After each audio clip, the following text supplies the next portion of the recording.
Welcome to the episode 2 of the Arts First podcast on Christmas carols.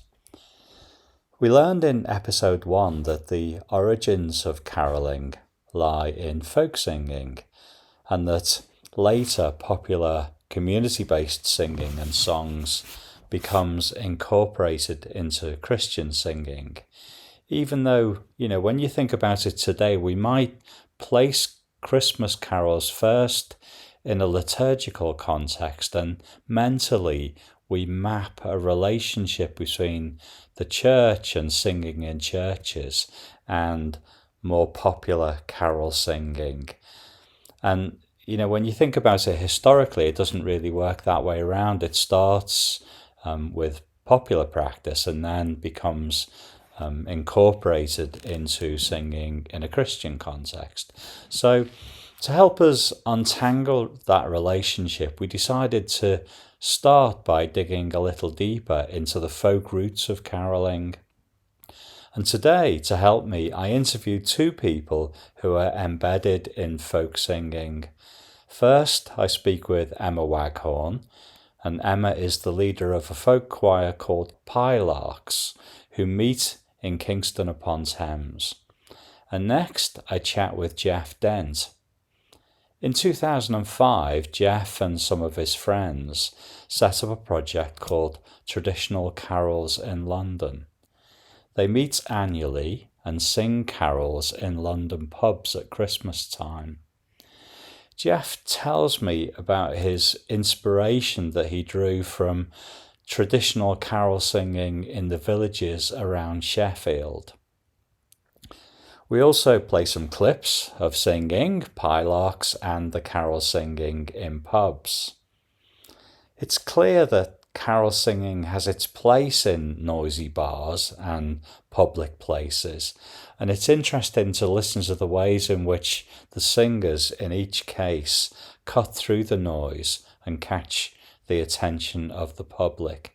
So let's start with Emma and with Pielarks.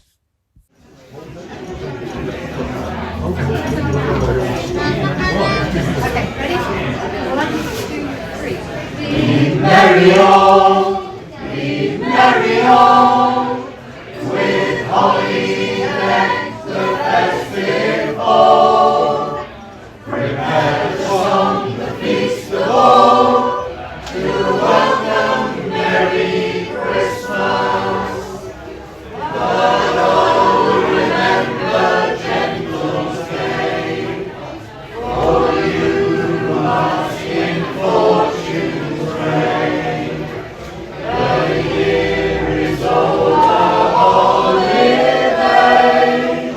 the poor have only Christmas.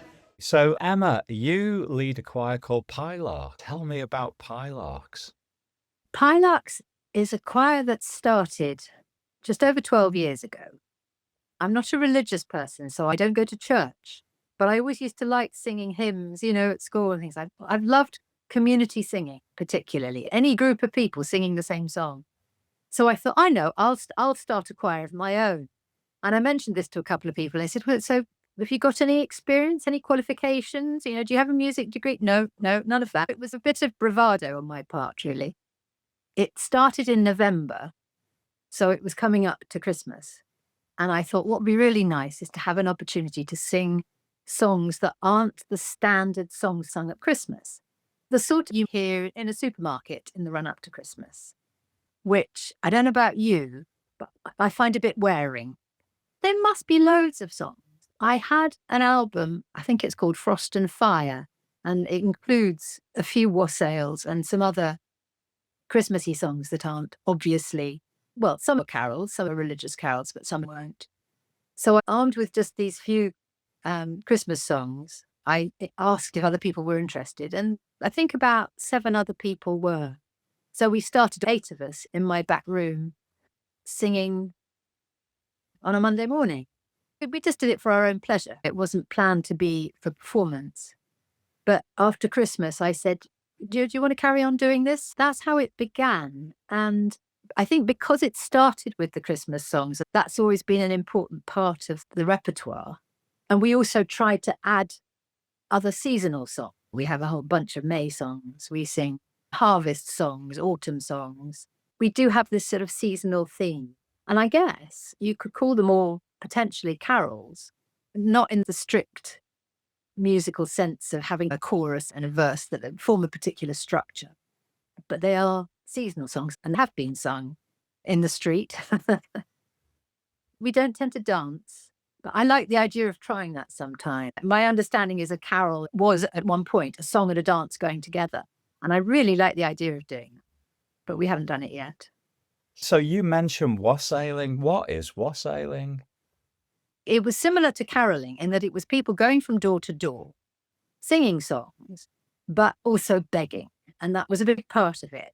And again, that's something you have at other times of the year as well, because there's things like pace egging that used to happen around Easter time. That was people begging from door to door. So it was the poorer people, often children, going to the richer houses. And the wassail itself, wassail, it comes from just a toast, drinking to somebody's health.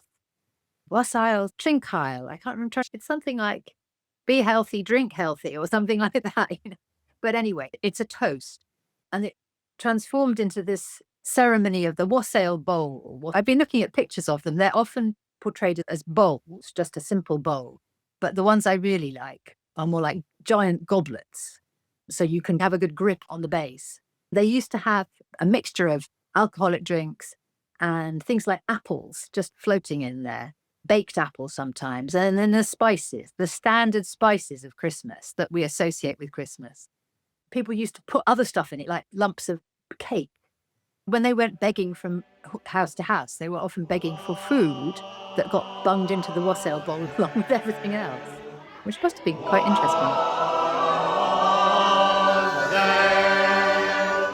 And joy come to our jolly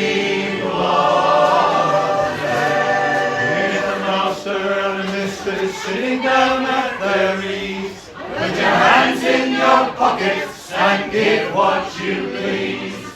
With our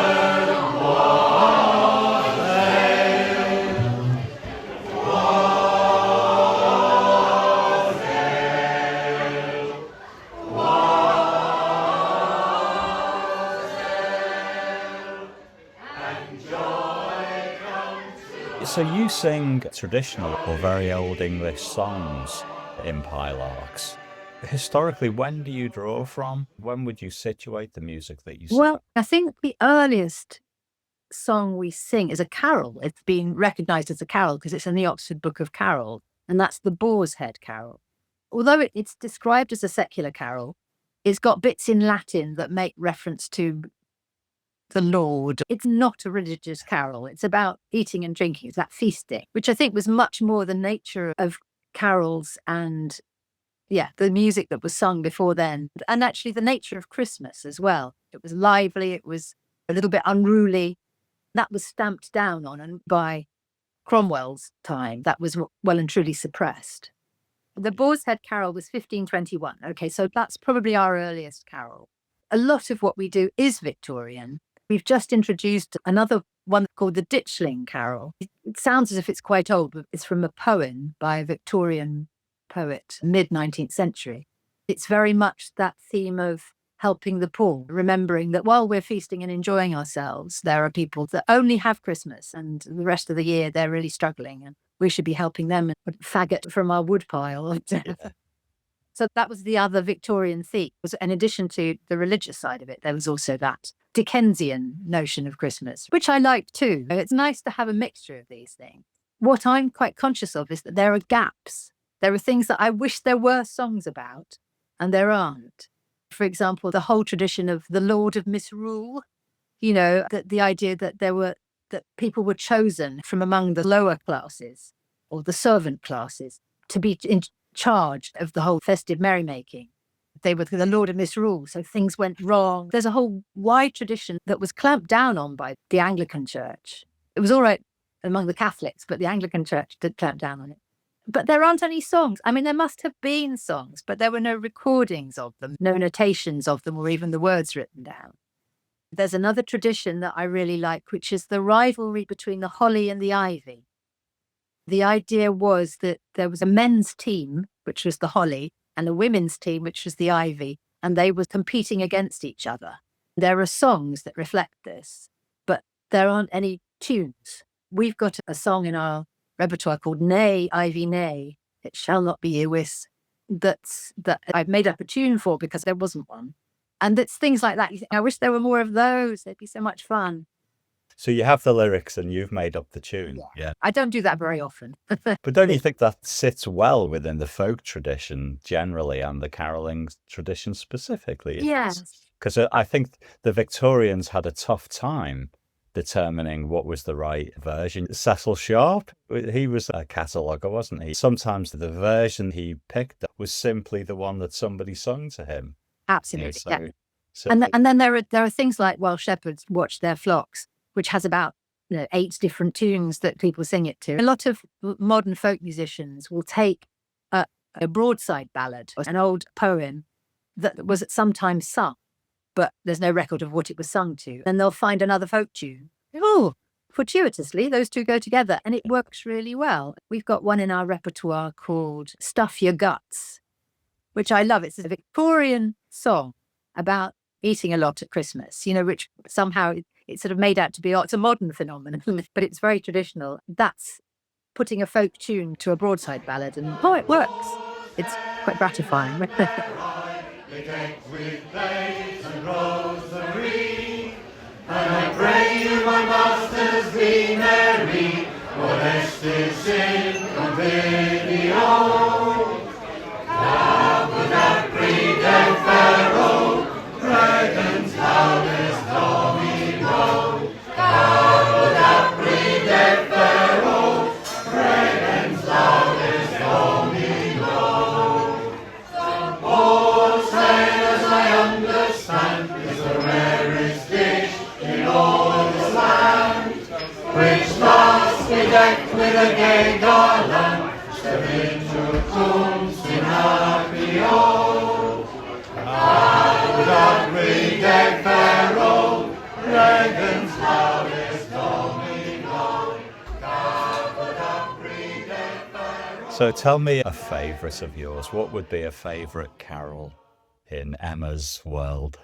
My favourite, I think it's a favourite among Pielarks, is a song called The Trees All Are Bare. Although other versions of The Trees Are All Bare, but we sing The Trees All Are Bare. It's from the Copper family, a family based in Sussex, sort of Rottingdean. They had a tradition of singing in harmony, which is quite unusual. We get a lot of our songs from them. And this one was a song that was just about, it's a winter song, but it mentions Christmas. So it talks about, the cold. It talks about Betsy the milkmaid having flakes of ice floating on the top of her cream. It talks about the hares in the plantation lifting their footsteps for fear that they're going to be found. Just these little vignettes, these little images of a country in winter. And then at the end, a sort of, we wish you all a happy new year. It's joyous. It may not be religious, but it's joyful. And that seems to be an important element in caroling. If you look up the dictionary definition, it says joyous, merriment, or something like that. Taking the caroling tradition back and making the joyous side of it sing again. Absolutely. Although, having said that, I do like singing some of the dreary ones. Right, that's it. Maybe we need alternative ways of thinking about the dream. Maybe it's mournful, sad, or sorrowful. And of course, some of the minor key ones can be very jolly. We've just started singing a song called Dame Get Up and Bake Your Pies, which I'd never heard of before. One of the Pielarks said, oh yes, I sang this when I was a child. And I thought, why have I never heard this before? But it's a children's song. Somehow there's a looking down on children's songs. They're dismissed as nursery rhymes. And somehow that takes them out of the folk song category. But it works as a folk song. It's kind of got a similar tune to Greensleeves. And it's in a minor key, but very jolly. Oh, very good. I'm wondering whether you can think of just a story or a moment that happened around Christmas time, or something that you did with Pielarks. I'm trying to think. We used to have the informal sessions sometimes at the Willoughby Arms in Kingston. And there's a video of us singing a wassail. It's not really a Christmas wassail. It's called Apple Tree Wassail. And that was something associated with the blessing of the apple trees, which tends to happen in January. But we sing it at Christmas anyway. And there's a thing at the end that goes, hatfuls, capfuls, 3 bushel bagfuls, little heaps under the stairs, hip hip, hooray. We had somebody who was destined to say this, and every time he would stumble over it. There's a recording of him, and it's just everybody cracking up at him. The sad thing is that he's no longer with us, so I just associate that every time with him. All right. Thank you very much, Emma. You're very welcome. Great. Thank you so much. I really appreciate it.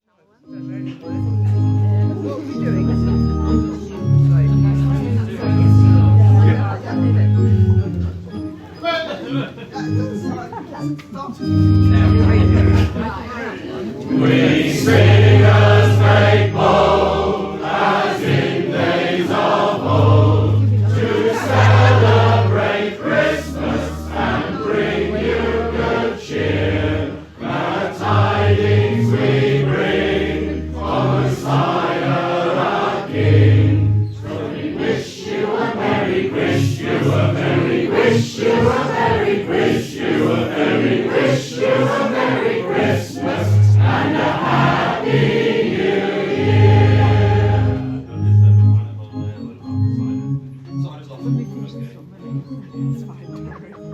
My name is Jeff Dent.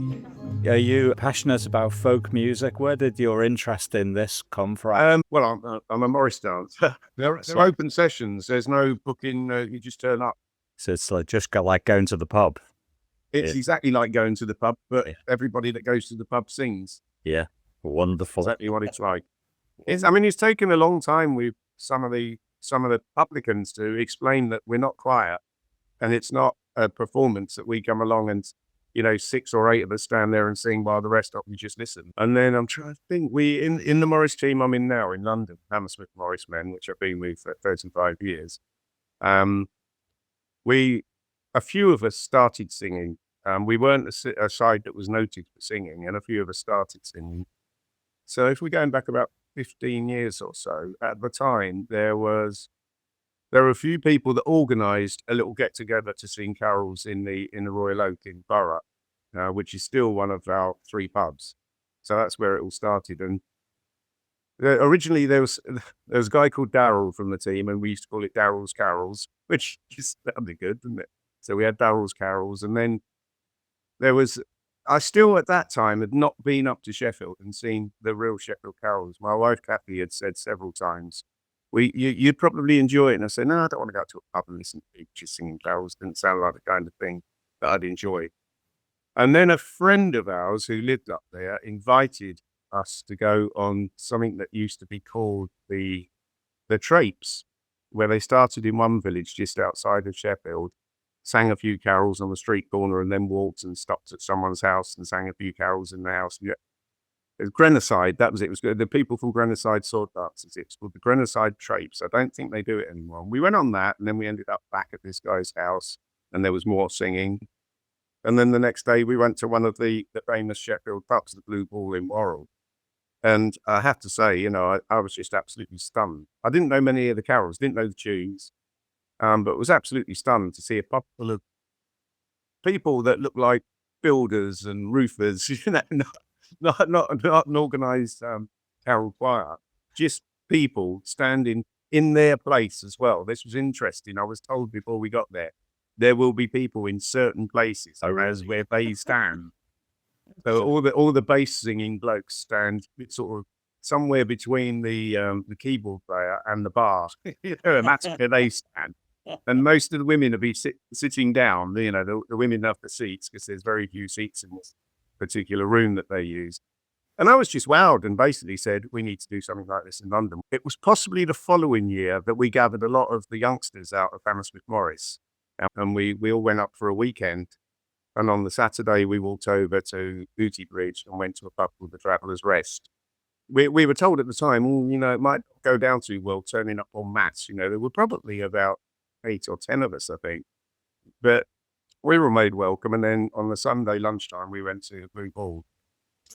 Because what I wanted was a sort of core of people who got what we were going to try and do in London. And so from 2011, is the year that I say we really started. That's the year that we did a book. We got this little book, Traditional Carols in London.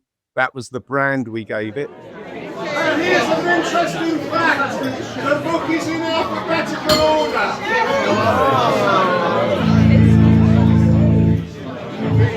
Merrily on high, in heaven the bells are ringing. Ding dong merrily the sky is filled with angels singing.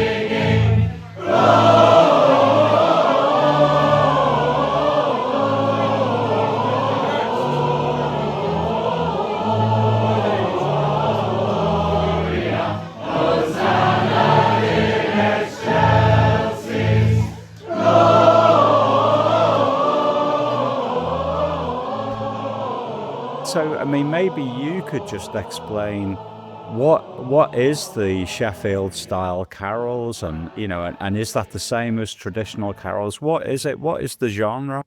There are some that you would know, but a lot of them are much older versions of carols we know. For instance, in our book, we have 6 versions of While Shepherds Watch. Same words. While Shepherds Watch has got, in January, it's got, I think it's about 6 or 7 verses. In Sheffield, they only ever sing 4 verses. We use the same 4 verses, but they're to different tunes. And for instance, ours are all in the back of this book. For instance, if you got Pentonville, which is a well-known one that choirs do, the line "And glory shone around" at the end is repeated 4 times in that. In Lingham, it's repeated 3 times, and the second line is repeated once, and so they're all slightly different as to how many times the words are sung, and the tunes are just marvelous. It's interesting because, of course, the singing is, there is no one giving you the music and the parts. So people have just learned parts by being there and hearing what other people do. And it was interesting last weekend. My wife and I decided we needed to take an intake of proper Sheffield carols. So we actually went back last weekend. We went to those 2 same pubs, the Traveller's Rest in Ooty Bridge and the Blue Ball in Worrell. And I realised that in the Blue Ball, the fantastic keyboard player is a woman called Julia Bishop. She's, legendary. She has a 2-manual organ, electrical sort of Hammond organ, but with foot pedals as well. So yeah, the carols are just older versions. There's quite a lot that have got sort of local names. There's one called Back Lane. There's one called Tinwood. There's one called Spout Cottage. Why it's called Spout Cottage, I have no idea. It was possibly first sung. There's also a series of songs, not many, but in the repertoire, if I want to call it that, or the Sheffield carols canon, that aren't really carols at all. And I sang one that's called Swaledale, which is about Swaledale, beautiful, beautiful dale there on the Swale. Oh, beautiful, beautiful dale. That's good. It's nothing to do with Christmas. It's nothing to do with carols. And the story about that is one of the pubs that do the traditional carols, one of the South Yorkshire, Derbyshire pubs, that it was probably a Sunday lunchtime or a Saturday lunchtime. The singing was going on. The singing in these pubs is always the same day. So the Blue Ball, it's always Sunday lunchtime, 12 o'clock to 2 o'clock. Fairly strict. But that starts from Remembrance Sunday to Christmas Eve. That's when these singings take place. They're never before Remembrance Sunday. That is you can kick off. So if you're the Traveller's Rest, they do Saturday evening. That will start the Saturday after Remembrance Sunday. It's just the way it is. Anyway, these walkers just happened into this particular pub and said, "Can we do a song?" And they said, "Oh yeah." And they sang Swaledale, and that pub said, "That's a good song. We'll keep that." It's nothing to do with Christmas. And there's also, there's the Mistletoe Bough, which is it is a sort of Christmas. It's about a Christmas game, but it's about the death of a bride who goes and hides in a box, and they never find her until years later. They open the box and there's a skeleton. That's a real cheerful Christmas number, isn't it? So if you were to sort of situate the songs that you're singing historically, which period are you drawing on? I think and I this really is a thing, but a lot of this information is in a book by, there's a guy called Professor Ian Russell, and he is the carol meister. This guy really is. And he's produced a book called, I think it's the Sheffield Village Carols. They're mainly late 1700s, early 1800s in most cases. I mean, we do some that are what you would call the popular carols. We do that mainly because singing in a pub in London, we always think if we do purely unknown ones that are purely sung up in Sheffield, people are going to go, oh, you know, this isn't really what we were expecting here. So we do things like The Holly and the Ivy, we do God Rest You Merry Gentlemen, we do Herald Angels. Yeah. You know, but most, I mean, we do. These are titles you wouldn't have heard, probably. Mount Moriah, Mount Zion, New Christians, Reapers, Stannington, which is a place outside Sheffield. There's a lovely song. So when you're in the Sheffield pubs, you'll hear, because there's always mysterious people that you don't actually know who's doing any of the organising. And the Traveller's Rest in Bridge is a particular favourite of ours because they use a flip chart. It's a really old flip chart on an easel. It's so old it's gone yellow, this flip chart. And there's bits that are crossed out and there's bits of paper. So all the words are on a flip chart for each carol. And there was one guy last Saturday night who had the job of turning the flip chart over to the next chosen carol.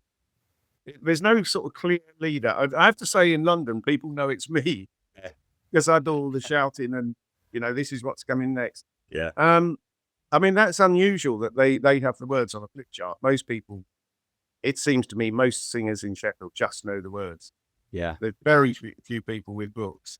So it speaks to the idea of a folk tradition, doesn't it? It absolutely it is. It's firmly rooted in folk, and that idea of you know, of how local memory is passed through the songs seems to me to be you know, what you're and learning the parts. Yeah. You know, because there are, predominantly there are the trebles, sopranos, call them what you will, but the trebles, the top line singers. Yeah. Mostly the women, a lot of the blokes. I tend to sing the tune, and then you'll have people doing bass lines. And there's very rarely any kind of, you know, tenors or altos in between. Yeah, no, you said there's any interesting stories.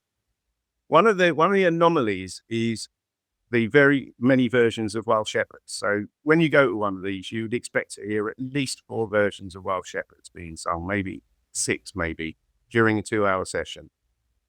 And there's one particular line in Wild Shepherds, and that is, it's in the last verse, all glory be to God on high, and the second line, and to the earth be peace.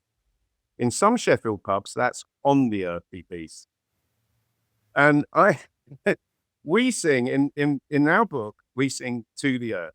Why? I knew that in Sheffield there were 2 different versions. Why? Because that's what I remember singing at school. And I've said to people before, it's my book. This is normally determined by where in the country it is being sung. At our sessions, we've opted to sing to the earth. We don't mind if people sing on the earth, so long as they don't make a big issue of trying to drown out singing to the earth, because respect is. So I emailed Professor Ian Russell, because if anyone's going to determine it, it's Ian. And I'll read you his reply. He said, "Hi, Jeff. This is fun. In South Yorkshire / Sheffield, the dividing line is the River Don. To the east it's To, and to the west it's On. Hence, the Royal, the Blue Ball, and the Travellers, Crown and Glove, and the Warncliffe sing On the Earth, whereas the Black Bull, the Old Red Lion, and George sing To. In Derbyshire, it's To." And then he said, and this is nice, I was chuffed. I've heard some very good reports about the carols in London. It would be good to have some copies of your carols and flyers handouts for the Village Carols Archive.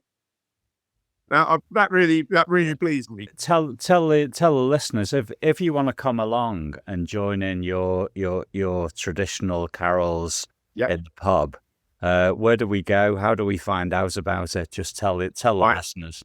We've got a website, which is www.londoncarols.co.uk. So it's just londoncarols.co.uk. They'll all be on there. They were advertised in Folk London magazine. And the 2 of the 3 pubs have posters up, just to warn the locals, as much as they didn't. And And we do 3 sessions. They're the 2 Sundays leading to Christmas. So this year it'll be the 14th, which is at the Royal Oak in Borough, where it all started. And that's normally kicks off at midday. It'll probably be shortly after midday. It depends when he opens the doors and starts serving people. Because if they come in at 12 o'clock and he hasn't, I'm not opening it until 1 minute past 12, then we're not going to start the singing until people have got a beer. And that'll go on for 2 hours from start to, 2 hours. Then the following Sunday, the 21st, nearest Sunday to Christmas, is the Cross Keys in Hammersmith. And that's a later start. That's 2 p.m. And it's in the barn at the back of the pub. There's a barn room, big square room outside the pub. The penultimate will be Hark Herald Angels. And we've got some women that really do the soprano bit. And we tried to set the key so we know those women can get that soprano bit in the final verse. And it's just glorious. The whole thing is glorious. Yeah, that's great. So that's quite a nice note for us to end the recording on. So thank you very much, Jeff. And clearly, you're going to get some new followers from this. So we'll all see you in the pub. What I would say to anyone who's coming is, if you're coming to a session that starts at 2 o'clock and ends at 4 o'clock, and you turn up at 3 o'clock, there's a fair chance you won't get in the room. Thank you very much, Jeff. Cheers, bye now. Bye-bye. Bye-bye.